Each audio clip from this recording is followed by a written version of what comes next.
Today we're going over the Jarraff Industries Mini-Jarraff urban tree trimmer.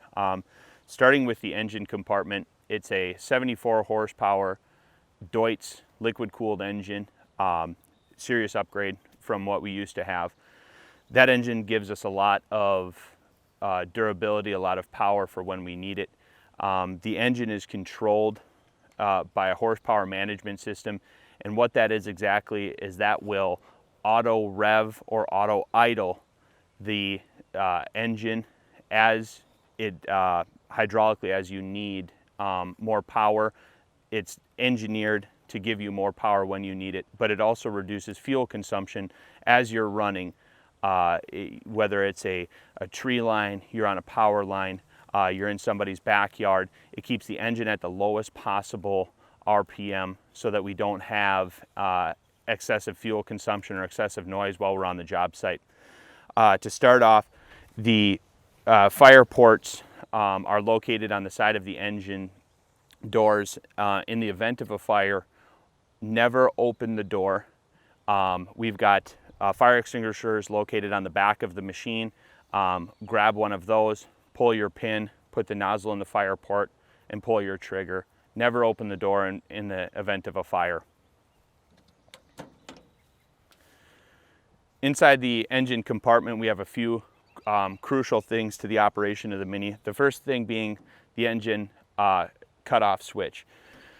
That is controlling all power to the machine. So in the event of emergency, or you're starting or stopping the machine at the beginning of the day, we use this switch to power up the machine.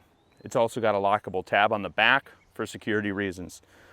We've got our battery nicely located, so if in the event that you have to change or maybe possibly even jump the machine, you can do so with easy access. Behind the battery, we have the oil, engine oil dipstick and engine oil filter. Again, located right inside the door, nice and easy to grab, because that's something you're going to be checking every day, is that engine oil dipstick. So you have that right there. In front of the engine is our engine cooling fan. Now that cooling fan is on a reversing cycle. So it's designed to pull air in, and at a predetermined moment, it's going to reverse the air, pushing any debris collected over the day out. And that'll happen automatically throughout the day. We also have the option in our display screen that you can manually override that and run that. If you're in a very grassy conditions, very dusty conditions, and your engine is starting to heat up quite a bit, if you feel the need, you can manually reverse that engine fan, but it takes care of it for you. The big benefit about these engines is that they pretty much run themselves. So there's less maintenance, less cost, and less operator input to the engine to make sure it's running efficiently all day long. This machine should be blown out every single day after every use throughout the day. So you want to be sure you keep this as clean as possible when you are trimming. You're working off the front of the machine, so you have a lot of sawdust building up in front of the machine. Now we've designed it to self-clean as best as possible, but it still requires you every single day just blow it out to keep all the debris out of the engine compartment. Towards the back of the machine, we have a grate covering all the hydraulics that are located within the engine compartment. Now, our major control valves on this machine are located just inside of the engine compartment.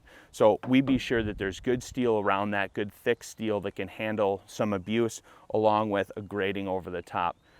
You can see here that we have a box that is covering our relays and our fuses, along with some diagnostic ports here in case there is any troubles.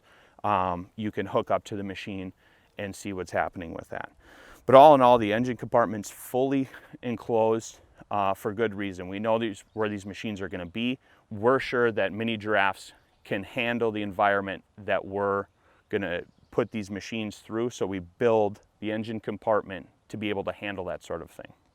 Down the left side of the engine compartment, we've got our fuel filters here, our primary fuel filter, which is our water separator, and our secondary fuel filter.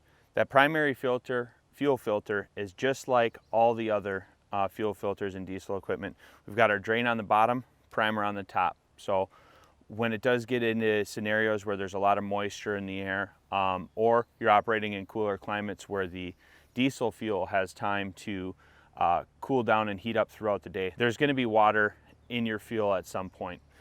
So what you want to do every morning is on the bottom of your fuel filter, you want to turn the knob at the bottom and drain out any water, and then close that knob on the bottom of your filter.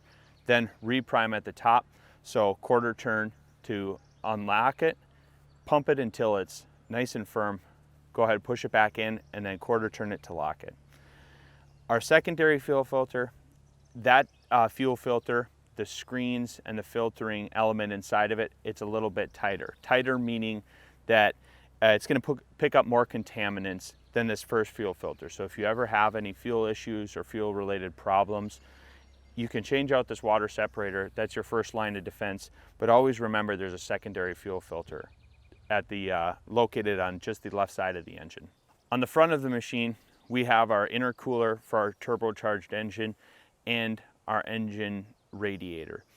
With that, if you remove this front cover, it's on hinges and it'll fold down. It'll give you access to be able to blow out or pressure wash or remove debris that somehow makes its way down into the radiators themselves or the oil cooler. It's a nice quick little feature that we've added to this machine.